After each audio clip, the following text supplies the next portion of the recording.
media monster tapping in. Like, comment, subscribe, all that good stuff. Let's get to it. Big Meech then came home after 20 years, and there are allegations that he was snitching or ratting or cooperating with the police, something of that nature. It was involving the head of the St. Louis BMF division, Cuffy. So I'm gonna drop a clip with Cuffy's daughter. She gonna speak. Then I'm gonna drop these clips with Blue Da Vinci, and I might have a few other ones. Then I'm gonna come back with some more commentary. Let's get to it. And Meech last time talking was 2017, right? We on the phone like normal, regular conversation. And then my homeboy that was with me, he was like, Tone Bird, he from BMF too. Ask Big Homie, what's up with the movie with 50? Like, what's going on with him from New York? So I'm like, oh, yo, Meech, what's up with the movie, with the TV show? Like, where y'all at with that? He like, oh man, it's almost done. The contract almost done. It's almost done. We're gonna be starting. They're gonna be, starting to cast it or whatever, right? He's like, I just gotta wait to holler at Tammy before, you know what I'm saying, I know where we at with that. And Tammy is a government informant.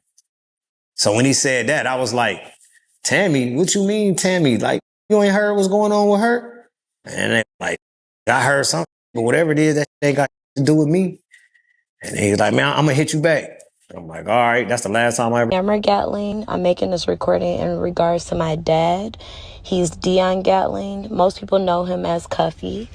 But I wanted to make this recording so I can shed light on some facts. My dad was set up by one of his best friends, which is Demetrius Flannery, also known as Big Meech.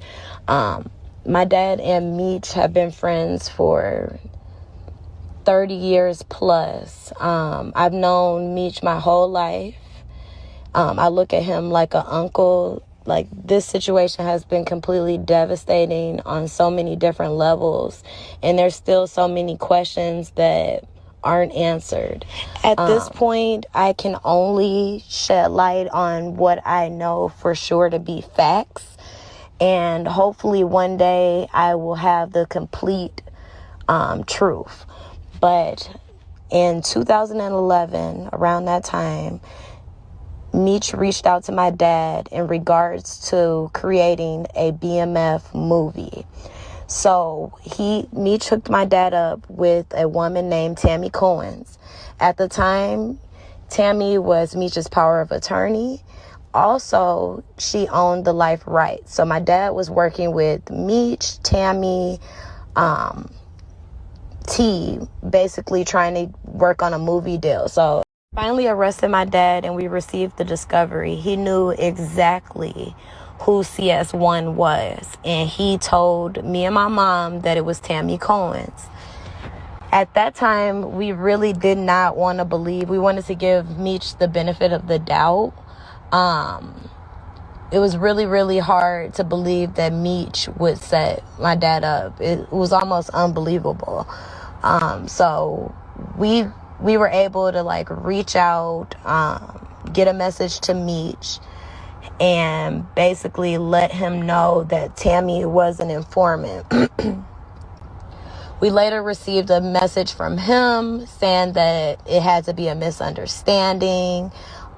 Just call her, she'll straighten this out, so on, so on.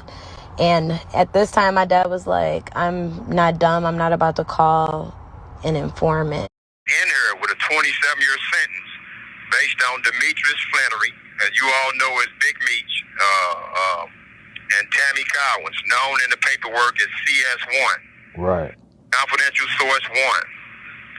So what Big Meech did was call a third-party cooperation. So Tammy Collins signed up to be a DEA informant to give Demetrius Flannery a time cut, plain and simple. Right. So okay. So can you break down the story? Like, how do you know this? And how'd you come upon this information? how do you know? How do you came upon this information though? We were rewarded what's called a Franks hearing. It's based on a case called U.S. versus Frank.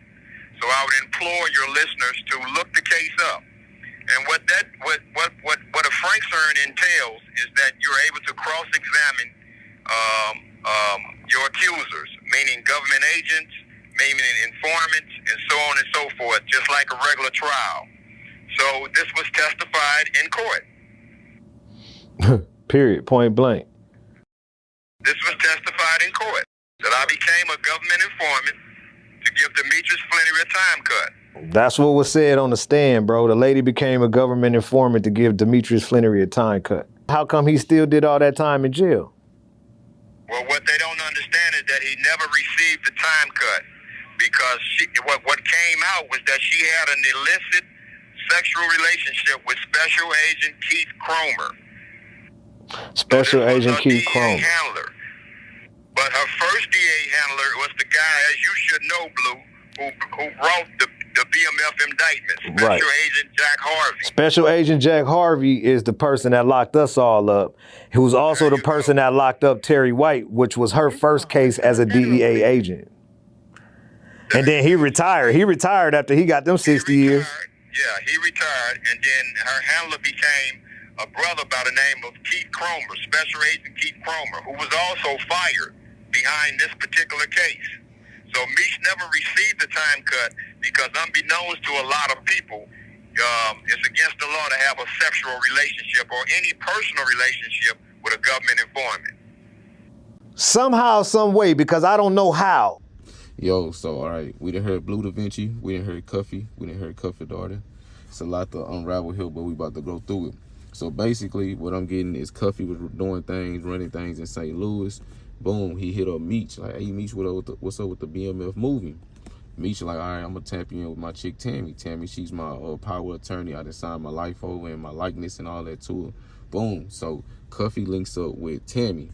Not too long after that, Cuffy gets locked up after dealing with Tammy. So when Cuffy sees his paperwork, he said he already knew who the confidential source was. It was Tammy. So boom, he feel like Meech did it to get him out the way from the BMF movie, so he can, have all the proceeds to himself or whatever. Because it wasn't going to be a TV show. It was supposed to be a movie. And then also he was trying to get his time reduced. He feel like Big Meech was trying to get his time reduced, but Big Meech ended up still doing 20 of his 30 because Tammy was messing and sleeping around with somebody that was on the case, so it didn't fall through. So shit crazy. It's looking like goddamn Big Meech threw a nigga under the rug. It's looking like Big Meech tripped a nigga and let the wolves get him to save himself. He's still getting praised though. Boosie praising him. Sexy Red praising him. The LeBron one threw me for a loop. I didn't expect the LeBron one. I'm not gonna lie. But you never know. Maybe Big Meech did something for LeBron early in his career. Meech was a generous guy. I'm expecting Meech to be coming down in designer, flexing on the ground, riding around in Rolls Royces, but also speaking to the youth, doing things like that. Like, I wonder if he's going to speak on this situation. Probably not. He's probably just going to keep pushing forward. He feel like he did his 20 years. Whatever he did in the past is the past. So, that's how niggas be playing it. And then these days, people, whether it's true or not, bro, people don't care. We seeing snitches and rats and people who corroborate get rich every day on the internet.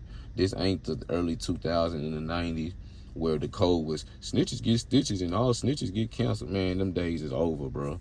Them days is over, bro. Niggas about to still show Big Meech love. Detroit about to still show Big Meech love. Niggas do not kill, man.